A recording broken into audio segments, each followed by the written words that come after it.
네, 안녕하십니까. 김광수 소장입니다. 2015년도 이제 끝이 나가고 있습니다.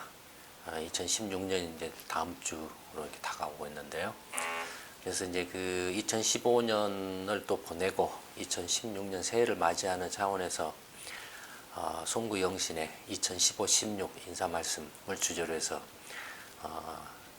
내년도 2016년 1월 첫 번째 동영상을 시작을 해볼까 합니다. 작년에는 송구 영신의 인사 말씀 대신에 아마 자담회를 3편을 했었던 걸로 기억을 합니다. 올해도 그렇게 한번 해볼까 생각을 했었는데 약간 뭐 시간이라든지 여러 가지 좀 이렇게 사정이 여의치가 못해서 올해는 그냥 동영상으로 이렇게 인사 말씀을 드리는 걸로 이렇게 해볼까 합니다. 이제 먼저 그 2015년 한 해를 보내는 이제 마무리하는 차원에서 2015년을 돌이켜 보았을 때 뭐 크게 이제 국제적인 이제 문제하고 이제 국내 문제 이렇게 크게 둘로 나눠서 이렇게 볼 수 있을 것 같습니다. 먼저 그 이제 국제적인 면에서 봤을 때는 무엇보다도 2015년은 유가 급락으로 시작을 했었죠. 보시면 이렇게 유가가 급락을 물론 2014년 후반부터 유가가 급락하기 시작해서 2015년 1월달에 배럴당 50달러까지 떨어진 그런 이렇게 떨어졌고 이후에 이제 50달러 선에서 왔다 갔다 하다가 다시 이제 연말 다가오면서 이제 배럴당 40달러 밑으로 지금 떨어지는 모습을 보이고 있습니다. 어쨌든 2015년은 유가 급락이 굉장히 큰 영향을 미쳤던 한 해였지 않는가 그렇게 생각이 됩니다. 그리고 또 하나는 이제 2015년 시작하자마자 유럽에서 이른바 이제 그리스 채무 재협상이죠. 채무 협상이라기보다는 채무 재협상으로 해서 시끌벅적했죠. 그래서 뭐 그리스가 유로화를 뭐 탈 때 한 해 만에 뭐 빚을 갚을 수 있네 만에 뭐 빚을 갚으려면 이제 뭐 확실하게 이제 좀 그 약속을 지켜라 뭐 이렇게 상당히 좀 시끄러웠었죠. 근데 뭐 결과적으로는 그리스의 채무 재협상은 이른바 이제 유로 그룹의 이제 요구대로 이렇게 끝나고 말았죠. 그러니까 그리스의 이제 새로 정권을 잡은 이른바 이제 그 치프라스 내각이죠. 시리자 정당인가요? 시리자 당이 이제 정권을 급진 좌파 정당인데, 그 정권을 잡고, 그러니까 채무를 재협상해서 채무 탕감을 요구를 하겠다 뭐 이런 식으로 나왔다가 된통 이렇게 혼이 나는 그런 경우였죠. 그다음에 또 하나는 이제 그 IS 테러 사건이 또 2015년 한 해 끊이지 않고 이렇게 발생을 했었습니다. 그다음에 물론 이제 시리아하고 맞물려서 있죠. 그래서 IS 테러 시리아 사태가 2015년에 가장 핫한 어떤 국제 분쟁 이슈였다고 할까요? 문제였다라고 이렇게 보여집니다. 뭐 지금도 아직은 미해결 상태로 이제 특히 이제 뭐 12월 달에 프랑스 이렇게 봄에도 있었고 또 지난 최근에도 프랑스에서 이렇게 테러가 있어서 또 상당수가 사상자가 발생하는 그런 사태가 발생했죠. 이 시리아 사태는 이제 또 그 유럽뿐만 아니라 미국이라든지 뭐 이런 데 입장에서 봤을 때 이른바 난민 사태를 이렇게 유발시킨 또 원인 중에 하나죠. 그래서 유럽연합 입장에서는 난민 문제가 상당히 이렇게 심각한 문제로 대두가 된 그런 문제였습니다. 그 다음에 또 하나 2015년에 그 크게 또 그 변화를 보였던 게 이란 핵 협상이 타결을 받다라는 거죠. 그러니까 예전에는 이제 이란을 봉쇄함으로써 근본적으로 핵 개발을 이렇게 원천 봉쇄하기 위해서 무력이라든지 아니면 어떤 고립을 시켜가지고 이렇게 제재를 가하는 식으로 이렇게 이제 압박을 가했는데 그런 방식이 아닌 협상을 통해서 문제를 해결했다는 점에서 이건 그 오바마 대통령의 대단한 크나큰 승리라고 이렇게 보여집니다. 그러니까 이렇게 협상을 통해서 얼마든지 문제를 해결할 수 있다라는 걸 이렇게 보여준 아주 좋은 사례라고 생각이 됩니다. 근데 이게 이란이 양보해서 이렇게 협상이 타결된 면도 있지만 무엇보다도 세계 초군사 강대국인 미국의 오바마 정부가 오바마 대통령이 문제를 군사적인 또는 그 제재에 의한 강제적인 방식으로 해결하려고 하는 게 아니라 평화적인 방식으로 서로가 윈윈할 수 있는 방식으로 납득할 수 있는 방식으로 문제를 해결하려고 생각을 하고 또 온갖 그 내외의 비판과 반대에도 이렇게 반대를 무릅쓰고 계속 협상을 추진해온 끝에 이렇게 타결을 봤다라는 거죠. 그러니까 미국이 어떤 식으로 국제 분쟁 문제나 국제적인 어떤 그 문제를 해결하느냐에 따라서 그것이 군사적인 충돌로 갈 수도 있고 이렇게 평화적인 타결로 협상 타결로 올 수도 있다라는 걸 보여준 대표적인 사례가 아니었나 이렇게 보여집니다. 그래서 뭐 북한 핵 문제도 이와 같은 그 이란의 핵협상 타결을 하나의 그 선례로 삼아서 서로가 윈윈할 수 있는 형태로 평화적으로 해결할 수 있는 방법이 얼마든지 있지 않을까 그렇게 생각이 됩니다. 그다음에 또 하나 이제 그 쿠바와 국교 정상화를 50 몇 년 만이죠. 미국이 오바마 정부가 상당히 이 세상이 변했다라는 것에 대한 인식이 굉장히 이렇게 강하고 또 이렇게 어느 누구보다도 정확하게 인식을 하고 그런 인식을 바탕으로 해서 이제 정말로 세계의 그 어떤 그 리더로서의 역할을 하기 위해서는 좀 더 열린 자세로, 열린 형태로. 그다음에 냉전 시대가 끝나기 때문에 쿠바와의 갈등은 냉전 때문에 발생한 거라고도 볼 수 있죠. 미소 간의 쿠바 미사일 사건을 계기로 해서 이렇게 극도로 악화돼가지고 국교가 단절되고 그랬는데 그 냉전이 끝나버렸기 때문에 더 이상 이렇게 쿠바에 대해서 미국이 제재를 가할 필요가 없죠. 그런 걸 현실을 감안해서 이렇게 국교 정상으로 가감하게 했다라는 것도 오바마 대통령이 상당히 그 유연한 어떤 그 외교 전략이라 할까요? 또는 국가 운영이라 할까요? 이런 것들이 돋보이는 대목이 아니었나 이렇게 보여집니다. 그 다음에 이제 또 하나는 이제 그 중국 경제 침체가 경제적인 면에서 큰 이제 이슈가 됐죠. 무엇보다도 중국 경제 침체와 그 중심에 올 들어서 이제 중국의 주가 거품 붕괴가 있었죠. 그런 주가 거품 붕괴, 주가 거품을 일으켜서 침체를 막으려고 했는데 결과적으로는 오히려 그것이 자충수가 돼버린 그런 형국이 됐죠.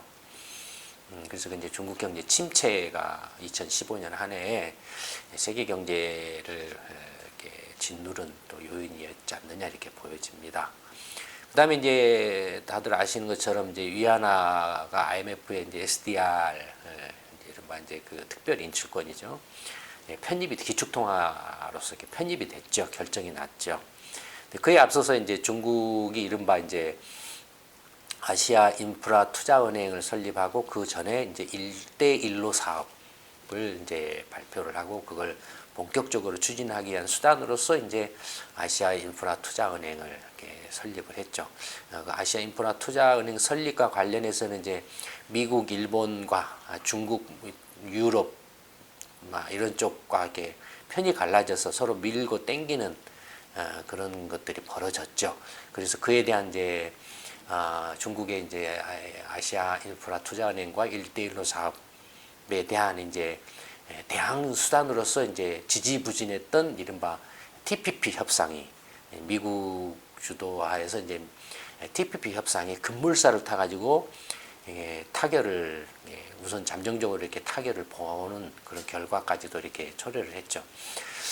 어떻게 보면 이런 것들은 그 TPP 협상 타결이라든지 중국의 1대1로 사업인 아시아 인프라 투자은행이라든지 이런 것들은 어떻게 보면은 세계 경제 전체적인 입장에서 봤을 때는 긍정적인 경쟁이라고 볼 수가 있습니다. 일방적으로 어떤 그 미국 한 나라를 중심으로 해서 세계 경제 질서가 형성되고 그로 인해서 미국의 어떤 결정에 의해서 세계 경제가 막 이리 갔다 저리 갔다 흔들리는 것보다는 반대편에 또 다른 하나의 중심축이 있어서 서로가 이렇게 견제를 하고 경쟁을 하고 서로 부족한 점을 보완을 해 가는 것이 훨씬 더 세계 경제를 안정적인 성장을 또 발전하는 데 있어서 도움이 되지 않을까 그렇게 생각을 합니다. 아마 그런 모습들이 나타날 가능성이 높습니다. 그런 점에서 보면은 중국의 경제 성장과 중국이 이제 국제 경제, 세계 경제에 있어서의 어떤 역할을 주도적으로 이렇게 하려고 이렇게 나서는 모습들은 뭐 일부에서는 그것이 이제 중국의 패권주의를 확대시키는 게 아니냐라는 뭐 그런 소리를 이렇게 어떤 우려의 목소리를 내기도 합니다만, 그건 어느 나라라도 나라의 국력이 커지면 그런 성격을 띨 수밖에 없습니다. 중요한 건 그런 움직임이 패권주의다 아니다라는 어떤 그 시대착오적인 이념이라든지 어떤 그 이권이나 기득권으로서 이렇게 단정적으로 이렇게 몰아붙여 버리는 것보다는 그러한 움직임을 이렇게 필연적이고 자연스러운 걸로서 보고 그것이 세계 경제의 긍정적인 형태로 이렇게 기여할 수 있도록 유도하고 그런 서로 상생할 수 있는, 윈윈할 수 있는 그런 어떤 틀을 만들어가는 게 더 중요하다라고 생각을 합니다. 냉전 논리에 입각해가지고 뭐 미국과 일본 대 중국 진영 뭐 이런 식으로 딱 갈라서 가지고 한다라는 건 그야말로 어리석은 생각이라고 보여집니다. 그 다음에 이제 또 하나를 들자면 이제 그 영국과 뭐 스페인 등 총선을 들 수가 있는데요. 이건 뭐 이렇게 보시기에 따라서 그렇게 큰 문제가 아니지 않느냐라고 이렇게 생각하실지는 모르지만, 이건 이제 세계 21세기에 들어와서 이른바 21세기의 세계 정치 어떤 패러다임의 변화를 이렇게 알리는 그런 선거가 아니었나.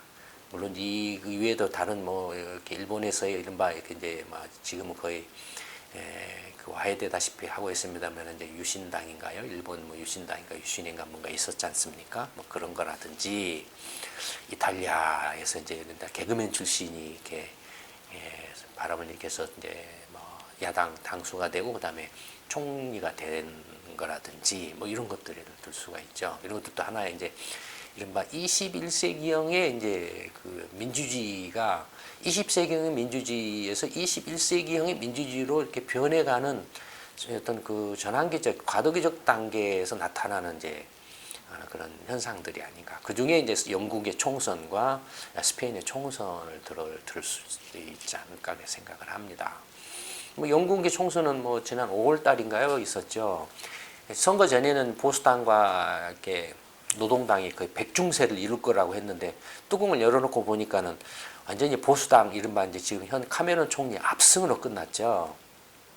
그러니까 전혀 그 20세기형의 그 정치 패러다임 또는 20세기형 민주주의의 어떤 틀로서 이게 이번에 그 영국 총선을 보니까 전부 예측이 빗나가 버린 거죠.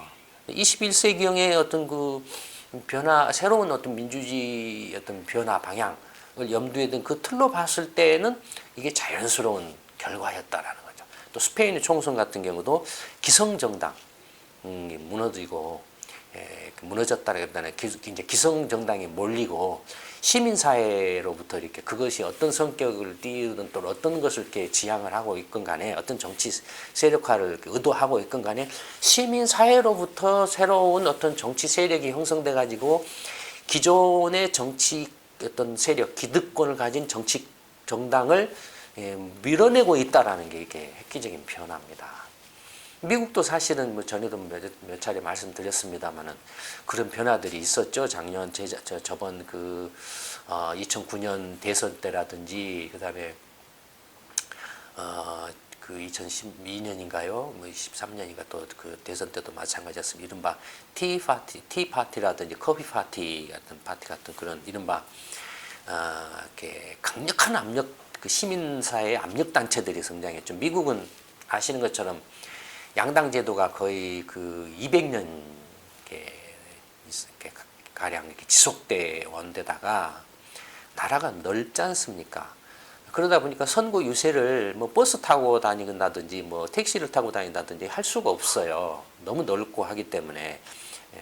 그다음에 뭐 그렇다고 비행기를 타고 뭐 이렇게 막 여기저기 막 다닐 수도 없고 뭐 대도시는 다닐 수 있을지는 몰라도 조그마한 이렇게 중소도시까지 갈 수가 없어요. 결국에는 미국 같은 나라는 선거를 하려면 결국에는 그 미디어, 언론을 통한 광고 홍보가 이제 광고가 굉장히 그 큰 비중을 차지합니다. 근데 미국에서 생각을 해보세요. 전국 네트워크를 가진 방송사라든지 어떤 신문이라든지 뭐 그런 언론 매체를 통해서 그 자기 어떤 선거 광고를 때린다라고 한번 생각을 해보세요. 그 광고 비용만 그냥 순식간에 몇억 달러씩 나가버리죠. 그러니까 미국에서는 일반 시민사회에서 시민들이 힘을 모아가지고 새로운 정치 세력을 만들어서 기존의 뭐 민주당이나 이렇게 공화당을 밀어뜨리기가 힘들어요. 이 돈 문제 때문에. 그러니까 그 전에 그 이른바 이게 가능한 사람들이 간혹가다 나와요. 누군지 아세요? 갑부들.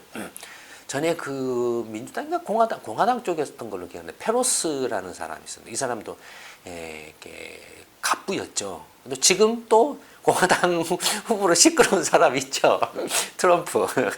이 사람도 갑부잖아요. 부동산 갑부잖아요. 그러니까 돈이 있는 사람들이 이제 물론 이 사람은 그 트럼프 씨는 이제 공화당 후보로 나왔지만 페로스라는 사람은 제3의 새로운 신당을 만들어서 이렇게 출마를 하려고 했던 걸로 기억을 합니다. 근데 어쨌든 미국은 일반 시민들이 어떤 시민단체나 시민사회가 어떤 그 힘을 모아가지고 새로운 정당을 만들기는 아직은 조금 힘든 것 같아요. 물론 이제 지금 스페인과 같은 사례가 나왔기 때문에 미국에서도 그런 이제 인터넷 일마 정당이 출현을 하면 가능할 수도 있겠죠. 얼마든지 그런 것은 이제 지금 이렇게 잠재 테러 이렇게 있다 이겁니다. 앞으로 이제 이런 것들이 인터넷 정당을 인터넷을 중심으로 한 시민의 어떤 정치 본격적인 참여. 그래서 기존 공화당이나 민주당이 이 경우에 따라서는 무너져 버릴 수도 있을 충분히 그럴 가능성이 있다 이겁니다. 그런 것들을 이렇게 보여준 선거였다라는 거죠.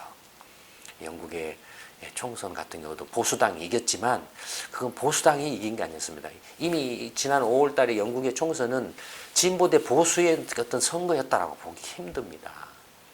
진보의 보수 노동당은 그런 입장에서 접근을 했어요.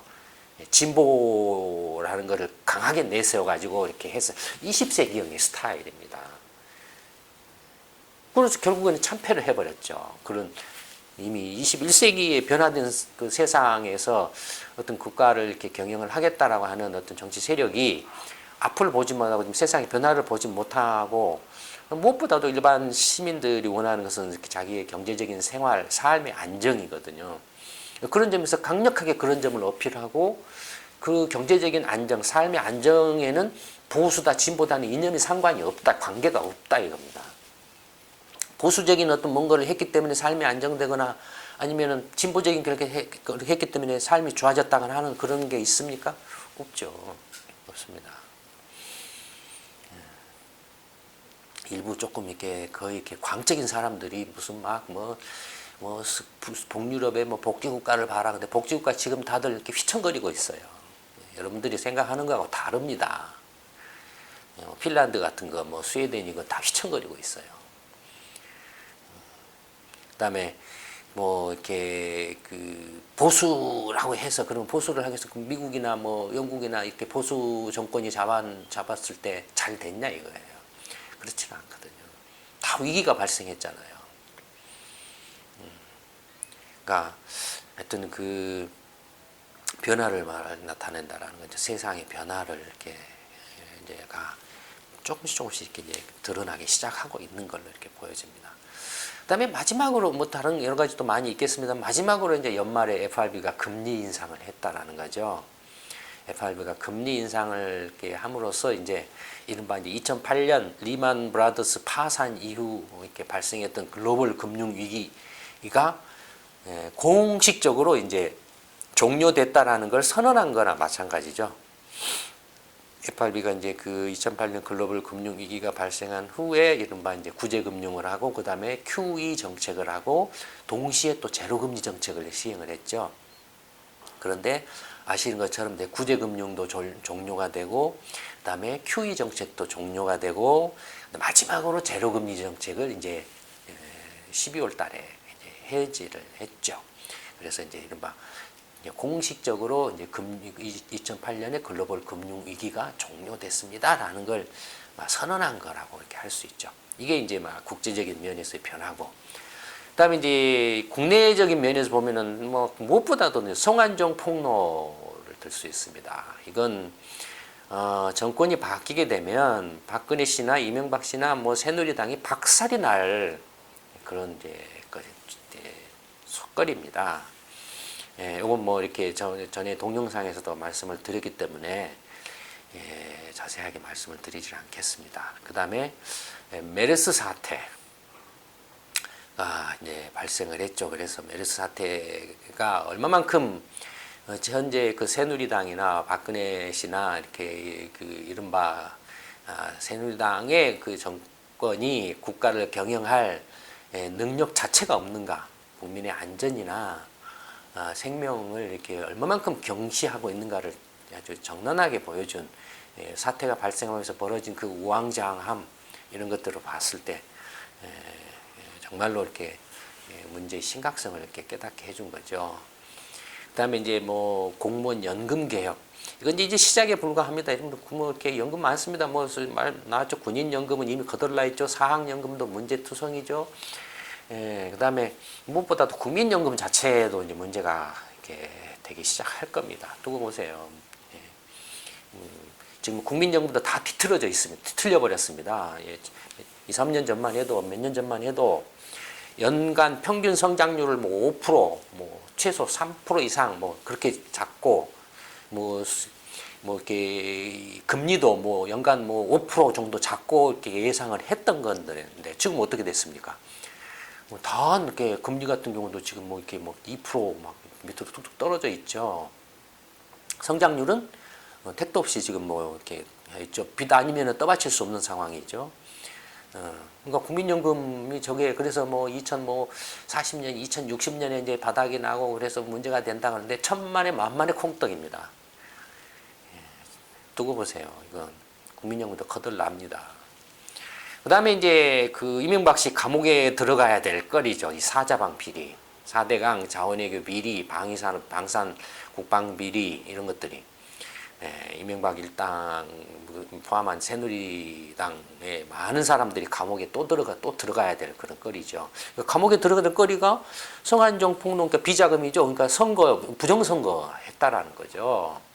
그러니까 국정원 댓글도 말할 것도 없거리니와 부정선거죠. 비자금, 그 다음에 사자방 비리, 이런 것들은 결코 그냥 넘어갈 수 없는 그런 문제들이죠. 그 다음에 세월호 일주기하고 지금 이제 청문회가 벌어지고 있는데 생 코미디 난리 브루스를 치고 있죠. 지금 박근혜 씨나 새누리당이 이것도 그냥 넘어가지는 않을 겁니다.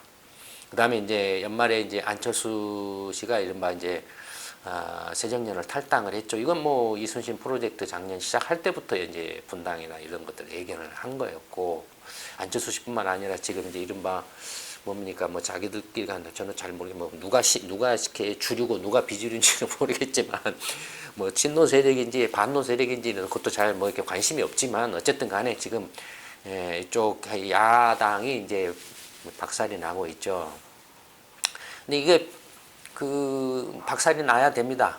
박살이 나야 새살이 나올 수가 있어요. 새누리는 안 그럴 것 같아요. 새누리도 박살이 나게 돼 있습니다.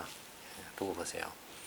그다음에 이제 연말을 와서 이제 뭐 대기업이 이제 구조조정한다고 난리 법석을 떨고 있죠. 지금 경제 뭐 3% 성장 가까이 성장했는데 뭐가 그렇게 문제라고 이렇게 난리 법석을 떱니까? 난리 법석을 떤 그 배경도 우리 연구소의 세미나하고 경제전망 세미나하고 경제 시평에 기인합니다. 청와대 십상시들이 우리 연구소의 보고서들을 다 보고 있거든요. 위기의식이 없다라고 딱 한마디 탁 써놓으니까는 그냥 전부 뒤로 넘어져 가지고 난리 법석을 치고 있죠. 어쨌든 이제 국내적으로는 2015년에 이런 일들이 있었던 것 같습니다. 그러면 이제 그 내년 이제 새해는 어떻게 될 것인가? 뭐 역시 마찬가지로 이제 세계하고 이제 국내로 이렇게 나눠 봤을 때 이제 국제적으로는 이제 여전히 유가 동요 위험이 있습니다. 지금 뭐 배럴당 $35 선까지 떨어져 있습니다만 그러나 세상 일이라는 건 어느 한쪽으로만 계속 가지는 않아요. 예, 그러니까 이렇게 세상이라는 게 돌고 돌게 돼 있습니다. 어느 한쪽으로 일방적으로 치우치다 보면은 분명히 그걸 못 버텨 아프거나 이렇게 견디지 못하는 상황이 벌어집니다. 그럼 다시 반작용이 생겨나게 돼 있습니다. 예를 들어서 오펙이 지금 감산 합의를 못 했는데 더 막 유가가 이제 막 $30, $20까지 떨어지면은 지금도 벌써 감산하자 하고 지금 자기들끼리 막 하는데 아직 합의를 못 보고 있을 뿐이죠. 근데 벌써 감산 이야기가 적극적으로 나오고 있다라는 그 자체가 앞으로 또 그 상황이 급변할 수 있다라는 걸 시사를 하고 있습니다. 그러니까 알 수는 없어요. 다만 전체적으로 봤을 때는 유가가 이렇게 지금 현재 수준에서 그렇게 크게 폭락한다든지 크게 또 폭등을 한다든지 할 가능성은 적지 않을까 이렇게 예상을 해봅니다. 그다음에 이제 FRB가 이제 그 2015년 12월 달에 금리 인상을 했고 금리 인상 한번 하고 또 이제 그 멈추는 게 아니고 이제 그 상황을 봐가면서 계속 꾸준히 조금씩 금리를 올려가겠죠. 그러니까 조금씩 금리를 올려가는데 그것이 이제 2016년 새해 이제 그 세계 경제에 어떻게 영향을 미칠 것인가가 이제 또 하나의 관심사죠. 그다음에 이제 그 아까 2015년에 말씀드렸던 IS 테러하고 시리아 사태가 지금 어떤 식으로든 빨리 결말이 나든지 해결을 봐야 되는 사안이죠. 지금 테러가 이렇게 계속 이렇게 발생해서는 테러가 계속 발생을 하게 되면은 극단주의자들이 득세를 하게 됩니다. 그래서 지금 이렇게 테러는 게릴라전이거든요. 게릴라전을 가서 막 비행기로 가서 폭격하고 탱크하고 군대를 파견해 가지고 가서 밀어버려 게릴라인데 일반 시민들만 죽죠.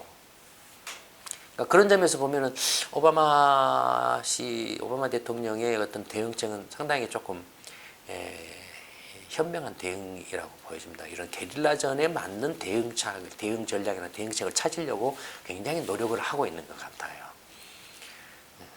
테러가 이렇게 테러에 대해서는 무슨 핵미사일을 쏠 수가 없잖아요.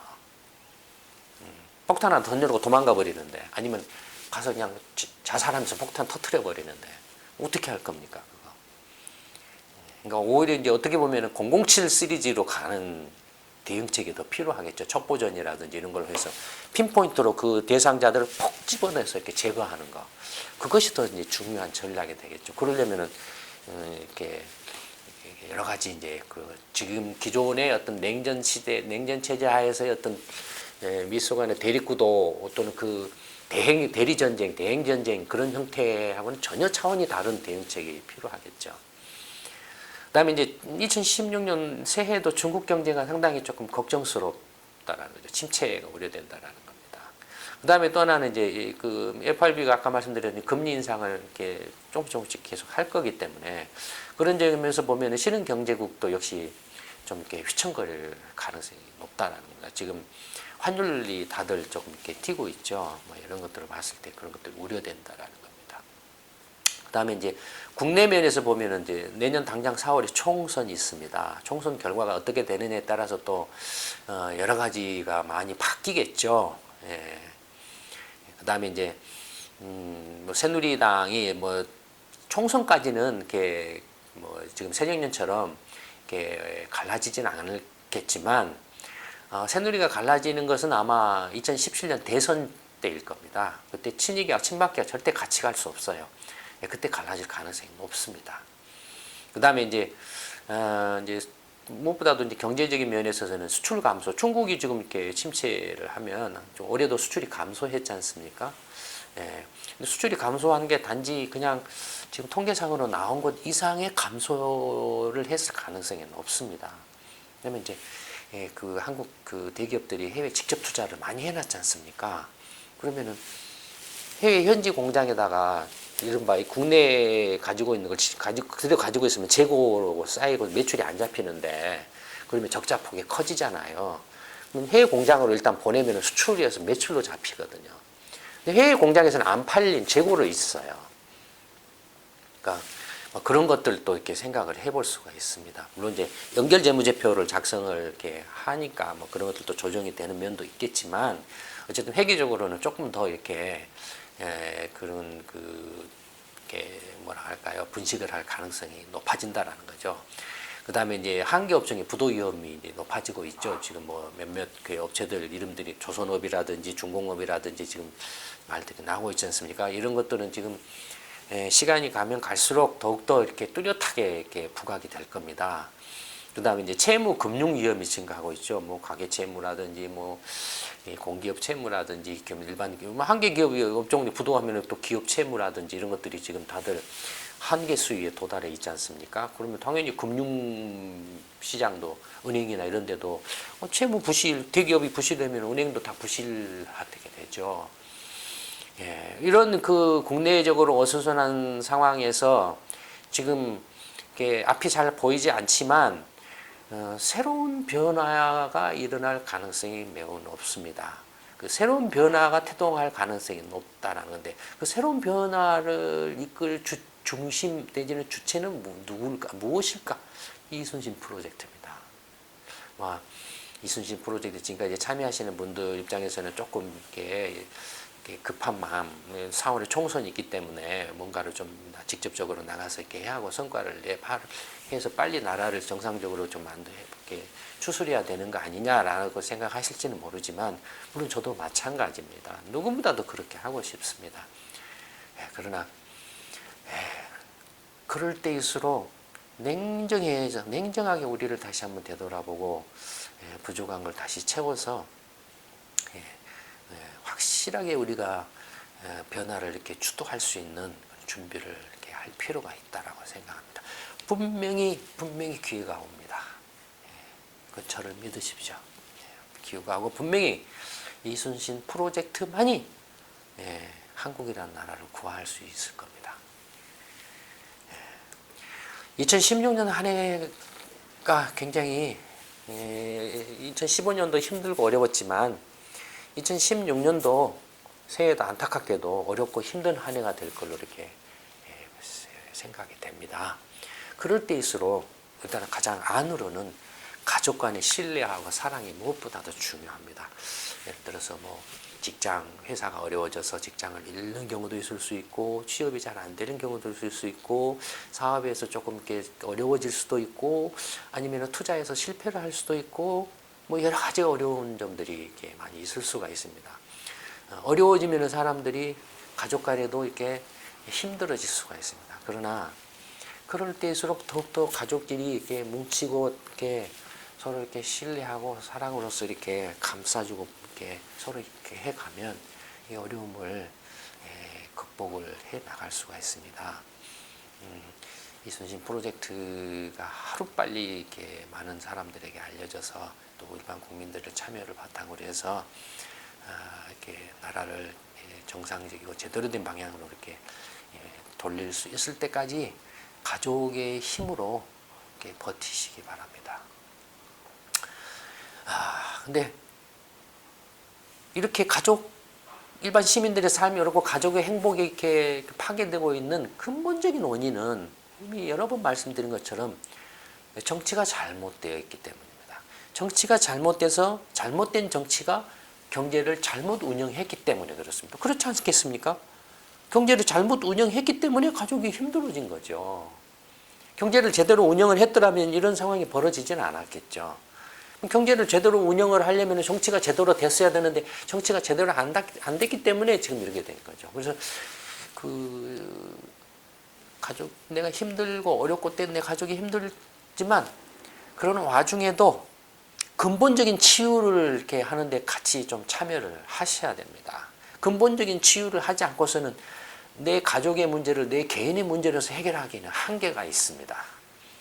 근본적인 치유를 하기 위해서는 이순신 프로젝트에 같이 참여를 이렇게 하시기 바랍니다.